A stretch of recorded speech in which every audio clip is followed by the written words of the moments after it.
Hello friends, this is Rahul. Welcome to Zero Dreamers. So friends, आज की video में हम डिस्कस करने वाले हैं बिजनेस स्टैट्स के एक इंपॉर्टेंट टॉपिक के बारे में, दैट इज प्रोबेबिलिटी डिस्ट्रीब्यूशन। तो फ्रेंड्स, अगर एग्जाम पॉइंट ऑफ व्यू से देखा जाए तो ये टॉपिक काफी इंपॉर्टेंट है, क्योंकि एग्जाम में हमें जनरली जो है बाइनोमियल, पॉइजन और नॉर्मल डिस्ट्रीब्यूशन में से क्वेश्चन देखने को मिल जाता है। तो बेसिकली आज की वीडियो में हम इसके टाइप्स पर ज्यादा फोकस करने वाले हैं। ओके फ्रेंड्स, वैसे तो बिजनेस स्टैट्स यूनिट मैं आपके साथ कंप्लीट डिस्कस कर चुका था, बट कुछ टॉपिक्स हमारे स्किप हो गए थे, जिसको जो है मैं आपके साथ सेपरेट वीडियो में डिस्कस कर रहा हूँ। इसी के साथ फ्रेंड्स, टेलीग्राम चैनल को भी ज्वाइन कर लेना, क्योंकि यहाँ पर जो आपको time to time PDF notes और उसी के साथ अपडेट्स मिलती रहती हैं। और वीडियो के लास्ट में आपसे कुछ क्वेश्चंस आस्क किए जाएंगे, जिसका आंसर आपको देना है। बेसिकली वो इवेल्युएशन बेस पर है कि आप खुद को इवेल्युएट कर सकते हो कि आपको कंसेप्ट अंडरस्टैंड हुआ भी है या नहीं हुआ। ओके, आंसर उसके टेलीग्राम चैनल पर ही मिल जाएंगे। तो चलिए टाइम को वेस्ट किए बिना स्टार्ट करते हैं। तो फ्रेंड्स, अगर बात की जाए प्रोबेबिलिटी डिस्ट्रीब्यूशन की, तो प्रोबेबिलिटी डिस्ट्रीब्यूशन एक ऐसा स्टैटिस्टिकल फंक्शन होता है जो कि हमें पॉसिबल वैल्यूज डिस्क्राइब करता है ऑफ ए रैंडम वेरिएबल। तो रैंडम वेरिएबल यहाँ पे एक्स वाई जेड कुछ भी हो सकता है।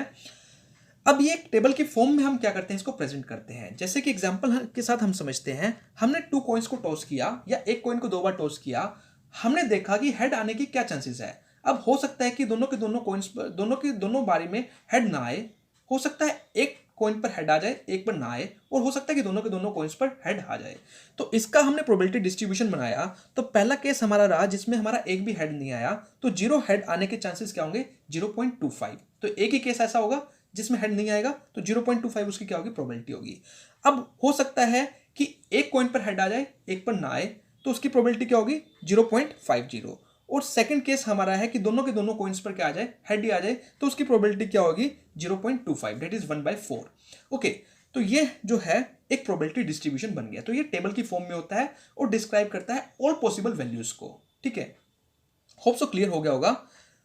अब प्रोबेबिलिटी डिस्ट्रीब्यूशन के अगर हम टाइप्स की बात करें, तो बेसिकली प्रोबेबिलिटी डिस्ट्रीब्यूशन के 2 टाइप्स होते हैं। एक होता है डिस्क्रीट प्रोबेबिलिटी डिस्ट्रीब्यूशन और एक होता है हमारा कंटिन्यूस प्रोबेबिलिटी डिस्ट्रीब्यूशन। अब डिस्क्रीट और कंटिन्यूस प्रोबेबिलिटी डिस्ट्रीब्यूशन क्या होते हैं, एक बार जान लेते हैं इसके बारे में। अगर हम बात करें डिस्क्रीट प्रोबेबिलिटी डिस्ट्रीब्यूशन की, तो डिस्क्रीट प्रोबेबिलिटी डिस्ट्रीब्यूशन क्या करता है, only finite set of values. तो देखो, जितने भी हमारे नेचुरल नंबर्स होते हैं, होल नंबर्स होते हैं, वो सारे हमारे डिस्क्रीट वेरिएबल्स होते हैं जो फाइनाइट नंबर्स में होते हैं। ओके, अब जैसे कि आप एक कॉइन को टॉस कर रहे हो, आपके पास या तो हेड आएगा या टेल आएगा। ऐसा तो नहीं है ना कि कॉइन खड़ा हो जाएगा, बीच में स्टैंड हो जाएगा, ना तो हेड ना टेल, ऐसा नहीं होगा। ठीक है, या आप डाइस को टॉस कर रहे हो, आपके पास या तो 1 नंबर आएगा, या 2 आएगा, या 3 आएगा, या 4 आएगा। एक नेचुरल नंबर आ रहा है, कोई आपका बेसिकली मिडिल नंबर नहीं आ रहा। ओके, लेकिन अगर हम कंटिन्यूस प्रोबेबिलिटी डिस्ट्रीब्यूशन की बात करें, तो इसमें जो है इनफाइनाइट वैल्यूज कुछ भी हो सकती हैं, जैसे कि 1.5, 2.5, 3.5, 14.5, 100.5, कुछ भी वैल्यूज हो सकती हैं। तो इसमें हम इनफाइनाइट वैल्यूज को लेकर चलते हैं, लेकिन डिस्क्रीट प्रोबेबिलिटी डिस्ट्रीब्यूशन में हम सिर्फ होल नंबर और नेचुरल नंबर्स को लेकर चलते हैं। ओके, अब इसके कंटिन्यूस वेरिएबल्स कौन कौन से होते हैं, जैसे कि हाइट, वेट और टेम्परेचर। जैसे कि आपकी फॉर्म में अगर हम कोई वेरिएबल्स को ले रहे हैं, तो वो हमारे कंटिन्यूस वेरिएबल होते हैं, और इसको हम डिस्क्राइब कर रहे हैं, तो वो हमारा कंटिन्यूस प्रोबेबिलिटी डिस्ट्रीब्यूशन हो जाता है। ओके, तो बेसिकली ये था।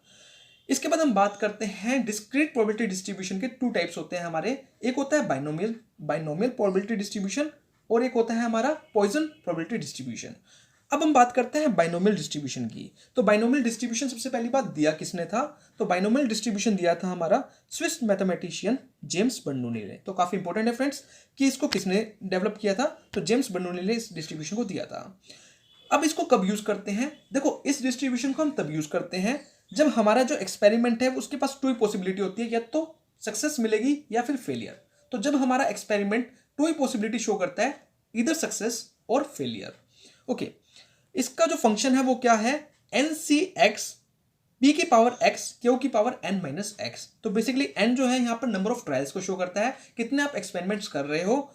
जो P है वो हमारा प्रोबेबिलिटी ऑफ सक्सेस को शो करता है, और जो Q है वो हमारा प्रोबेबिलिटी ऑफ फेलियर को शो करता है। तो ये इसका हमारा क्या रहता है, फंक्शन रहता है। अब बात करते हैं इसकी प्रॉपर्टीज की। काफी जो सबसे इंपॉर्टेंट टॉपिक है वो इनकी प्रॉपर्टीज ही है। इसी में से ही आपको क्वेश्चन देखने को मिलेगा, चाहे वो असर्शन रीजन में देखने को मिले, चाहे वो किसी दूसरी फॉर्म के अंदर देखने को मिले। अब इसकी प्रॉपर्टीज की बात करते हैं, तो सबसे पहली प्रॉपर्टीज है कि फाइनाइट नंबर ऑफ ट्रायल्स। जो हमारा एक्सपेरिमेंट है वो फाइनाइट नंबर्स के, मतलब ऐसा नहीं है कि आप अनलिमिटेड एक्सपेरिमेंट करते जा रहे हैं, करते जा रहे हैं, करते जा रहे हैं, ऐसा नहीं होगा। आप फाइनाइट नंबर, आप 5 बार करोगे, 6 बार करोगे, 7 बार करोगे, 10 बार करोगे, एक फाइनाइट नंबर होगा उसका। ठीक है, तो सबसे पहली प्रॉपर्टी तो ये है कि जो हमारे ट्रायल्स होंगे वो फाइनाइट नंबर के होंगे। सेकंड है म्यूचुअली एक्सक्लूसिव आउटकम, इधर सक्सेस और फेलियर। मैंने आपको पहले ही कहा, ये जो डिस्ट्रीब्यूशन है ये इसके जो आउटकम्स होते हैं या तो सक्सेस मिलेगी या आपको फेलियर मिलेगा, ठीक है। तो या तो सक्सेस या फिर फेलियर, जो आउटकम है वो म्यूचुअली एक्सक्लूसिव है। ट्रायल्स आर इंडिपेंडेंट, जो मेरे ट्रायल्स होंगे वो इंडिपेंडेंट होंगे। मैं फर्स्ट टाइम कॉइन टॉस करा तो जो सेकंड टाइम करूंगा उसका फर्स्ट टाइम से कोई लेना देना नहीं है। ऐसा नहीं है कि फर्स्ट टाइम टेल आ गया तो सेकंड टाइम हेड ही आएगा, इसका कोई आपस में लेना देना नहीं है। तो इंडिपेंडेंट हमारे ट्रायल्स रहेंगे।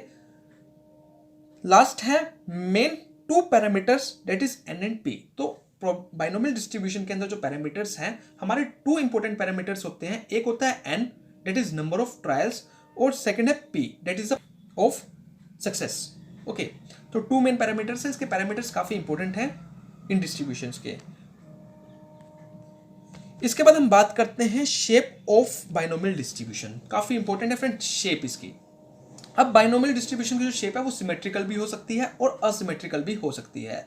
अगर हम बात करें सिमेट्रिकल की, तो सिमेट्रिकल देखो, सिमेट्रिकल शेप कौन सी है, ये वाली जिसमें नो स्क्यूनेस है। जिसमें क्या है, no skewness. Basically symmetrical shape तब होती है जब हमारा पी जो है, probability of success is equal to probability of failure. तो जब हमारी प्रोबेबिलिटी ऑफ सक्सेस जो है प्रोबेबिलिटी ऑफ फेलियर के इक्वल हो जाता है, उस टाइम पर हमारी जो शेप होती है वो सिमेट्रिकल होती है। इट मींस नो स्क्यूनेस, किसी भी तरह की स्क्यूनेस नहीं है इसके अंदर। और दूसरी जो इसकी शेप होती है वो होती है असिमेट्रिकल। असिमेट्रिकल के अंदर आपकी नेगेटिवली स्क्यूड भी हो सकती है, आपकी पॉजिटिवली स्क्यूड भी हो सकती है। वो डिपेंड करता है पी और क्यू के बेस के ऊपर, ठीक है। अगर आपकी प्रोबेबिलिटी ऑफ फेलियर ज्यादा है प्रोबेबिलिटी ऑफ सक्सेस से, तब आपकी जो शेप होगी वो कौन सी होगी, पॉजिटिवली स्क्यूड होगी। और ऑन द कंट्रेरी, अगर आपका प्रोबेबिलिटी ऑफ सक्सेस ज्यादा है प्रोबेबिलिटी ऑफ फेलियर से, तब आपकी जो शेप होगी वो कौन सी होगी, नेगेटिवली स्क्यूड होगी। तो इस साइड जो शेप जा रही है ये हमारी कौन सी है, पॉजिटिवली स्क्यूड है। और उस साइड जो शेप जा रही है वो कौन सी है, हमारी नेगेटिवली स्क्यूड है। तो इस चीज को आपको याद रखना पड़ेगा। यहां से बहुत बार क्वेश्चन आया हुआ है, तो इंपॉर्टेंट पॉइंट है, इसको एक बार नोट डाउन कर लेना आप। ओके, होप सो क्लियर हो गया होगा। चलिए चलते हैं नेक्स्ट पार्ट पर। अब इसके कॉन्स्टेंट्स जो है इसके काफी इंपॉर्टेंट है फ्रेंड्स। इसमें सीधा मैच ऑफ द फ्लोइंग में क्वेश्चन हमको देखने को मिल जाता है। तो मीन और हमारे जो सबके कॉन्स्टेंट्स जो है इसके इकट्ठे आ जाते हैं, तो उसको आपको मैच ऑफ द फ्लोइंग में इसमें काफी बार क्वेश्चन इसमें से आया हुआ है। ओके, तो हम इसमें मीन कैसे निकालते हैं, मीन जो होता है वो निकलता है एन इंटू पी। तो दो मेन पैरामीटर हैं एन और पी हमारे। वेरिएंस की बात की जाए तो N into P into Q. अगर स्टैंडर्ड डेविएशन की बात की जाए तो under root N into P into Q. और मोमेंट कोफिशिएंट ऑफ स्क्यूनेस की बात की जाए तो is equal to Q minus P divide by under root N P Q. और मोमेंट कोफिशिएंट ऑफ कर्टोसिस की बात की जाए तो 3 + 1 - 6 P Q divide by N P Q. तो ये जो कॉन्स्टेंट्स हैं इसको आप याद ही कर लेना। Directly match of the flowing में आपसे क्वेश्चन आस्क किया जाएगा और आपको मैच करना होगा, ठीक है। जैसे कि आप मान लो कि पॉइजन डिस्ट्रीब्यूशन का भी मोमेंट ऑफ स्क्यूनेस है, बाइनोमियल डिस्ट्रीब्यूशन का भी है और नॉर्मल डिस्ट्रीब्यूशन का भी है। अब एक साइड तो आपको ये दे दिया, दूसरी साइड इनके फॉर्मूले दे दिए, आपको कहा कि मैच करो। तो इसके बहुत बार क्वेश्चन आए हुए हैं, इसलिए मैंने इसको स्पेसिफिकली हैंड रिटन में इसको यहां पे मेंशन कर रखा है। ओके,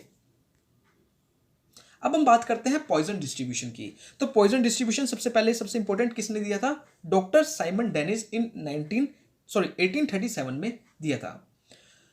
अब इसको कब यूज करते हैं, तो इस डिस्ट्रीब्यूशन को हम तब यूज करते हैं जब हमारा जो प्रोबेबिलिटी है of happening of an event is very small. जिस टाइम पर जो प्रोबेबिलिटी है सक्सेस की वो बहुत स्मॉल होती है, ठीक है। लाइक नंबर ऑफ एक्सीडेंट्स, मैं मान के चल रहा हूं कि एक दिन में कितने एक्सीडेंट होते हैं। अब 1000 की पॉपुलेशन है, एक या दो जनों का एक्सीडेंट हो जाता होगा, इससे ज्यादा तो नहीं होता होगा ना। तो यहां पर जो डिस्ट्रीब्यूशन यूज किया जाएगा वो कौन सा होगा, पॉइजन डिस्ट्रीब्यूशन होगा। अब इसकी डेफिनेशन की बात करें, फॉर्मूले की बात करें, तो probability of x is equal to m की power x into E is the exponential minus m divide by x factorial. तो अगर हम यहां पे सबसे मेन पैरामीटर, जो इसका एक ही मेन पैरामीटर है वो क्या है, m। याद रखना इसमें सिर्फ एक ही मेन पैरामीटर है वो है m, जबकि बाइनोमियल डिस्ट्रीब्यूशन के अंदर हमारे टू मेन पैरामीटर थे n और p। लेकिन यहां पर जो m कैलकुलेट किया जाता है वो n और p से ही किया जाता है। तो n into P is equal to m। तो एक ही मेन पैरामीटर है वो क्या है, m है। ओके, प्रैक्टिकल क्वेश्चन तो आपको देखने को नहीं मिलेगा, तो क्वेश्चन आपको बेसिकली थ्योरेटिकली मिलता है, बट आपको पता होना चाहिए इसका। अब यहाँ पे here value of p small and q is large, तो प्रोबेबिलिटी ऑफ सक्सेस जो है यहाँ पर क्या रहती है, हमारी कम रहती है। और क्यू जो है लार्ज रहती है। लेकिन अगर हम कंपैरिजन करें बाइनोमियल डिस्ट्रीब्यूशन में, वहां पे सिर्फ सक्सेस मिलती थी या फिर फेलियर मिलता था। ठीक है, तो ऐसा कुछ नहीं था कि स्मॉल और लार्ज वाला। मेन पैरामीटर कौन सा है हमारा, m है, लेकिन उसको कैलकुलेट कैसे करते हैं, n इंटू पी से। Under this mean and variance are equal. तो पॉइजन डिस्ट्रीब्यूशन के अंदर मीन और वेरियंस जो होते हैं वो हमारे क्या होते हैं, इक्वल होता है। फ्रेंड्स काफी इंपॉर्टेंट पॉइंट है, नोट डाउन कर लेना कि पॉइजन डिस्ट्रीब्यूशन के अंदर जो हमारा मीन है और जो हमारा वेरियंस है वो क्या रहता है, इक्वल रहता है। अब हम शेप की बात करें तो एक इंपॉर्टेंट पॉइंट और रहता है, जो पॉइजन डिस्ट्रीब्यूशन है उसमें जो शेप रहती है वो हमेशा पॉजिटिवली स्क्यूड रहती है। तो पॉजिटिवली स्क्यूड का मतलब क्या है कि जो आपकी शेप रहेगी वो हमेशा इस साइड ही देखने को मिलेगी, इस साइड की आपको शेप नहीं देखने को मिलेगी। ओके, तो नेगेटिवली स्क्यूड नहीं देखने को मिलेगी, हमेशा पॉजिटिव ही मिलेगी, और वो डिपेंड करती है m की वैल्यू पर। ठीक है, चलते हैं। अब इसके मेन कॉन्स्टेंट्स कौन कौन से हैं।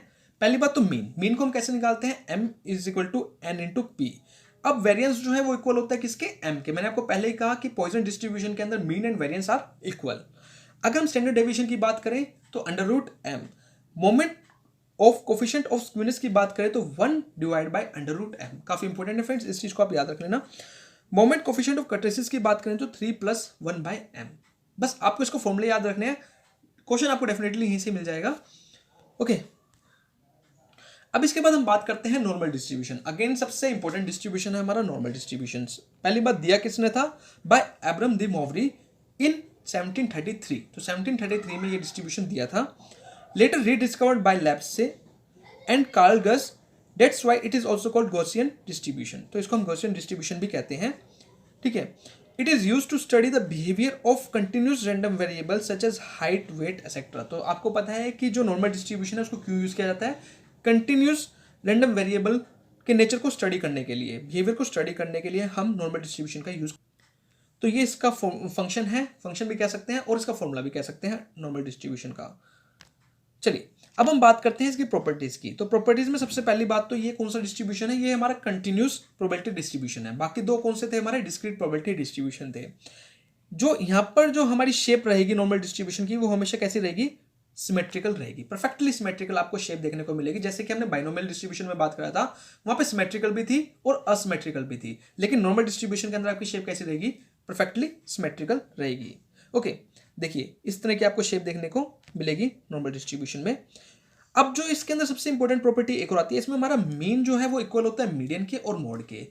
काफी बार इसी रिगार्डिंग हमारा क्वेश्चन आस्क किया जाता है कि नॉर्मल डिस्ट्रीब्यूशन के अंदर हमारा कौन सा होता है, मीन जो है अनइक्वल होता है, मीडियन इक्वल होता है किसके, मोड के। तो इसके अंदर जो है मीन इक्वल होता है मीडियन के और मीडियन इक्वल होता है मोड के। तो तीनों आपस में क्या होते हैं, इक्वल होते हैं। इसके बाद हम बात करते हैं normal curve never touches the base line. तो आप यहां पे देख रहे हो कि नॉर्मल कर्व कभी भी हमारी बेस लाइन को क्या नहीं करती, टच नहीं करती। ओके, टू मेन पैरामीटर हैं, कौन कौन से, मीन एंड स्टैंडर्ड डेविएशन। तो इसमें भी हमारे अगेन टू मेन पैरामीटर्स हैं, एक मीन और दूसरा कौन सा है, स्टैंडर्ड डेविएशन।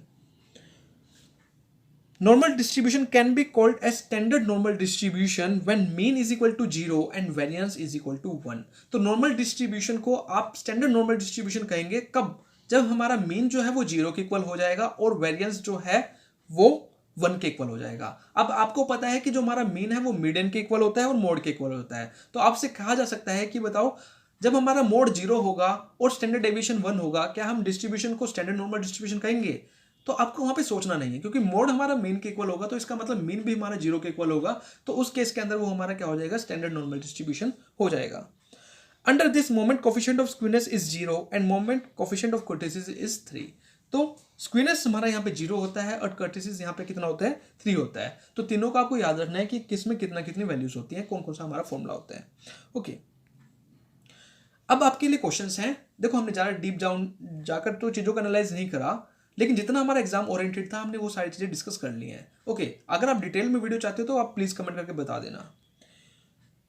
पहला क्वेश्चन है, a variable that can assume any value between 2 points is called. तो उसको हम क्या कहेंगे, A continuous random variable, B discrete random variable, C irregular random variable, D uncertain random variable. Next है, if X follows a binomial distribution with n is equal to 6 and p is equal to 1/4, then the skewness of x is, तो x की skewness कितनी होगी ये आपको बताना है। Okay, चलिए नेक्स्ट देखते हैं। So if the value of p is smaller and lesser than 0.5, then the normal distribution is classified as, तो अगर p की वैल्यू स्मॉलर है और 0.5 से कम है तो उसको हम क्या कहेंगे, उस डिस्ट्रीब्यूशन को a skewed to the right, b skewed to left, c skewed to infinity, d skewed to integers। Okay, तो फ्रेंड्स ये कुछ क्वेश्चंस हैं जिसका आंसर आपको देना है।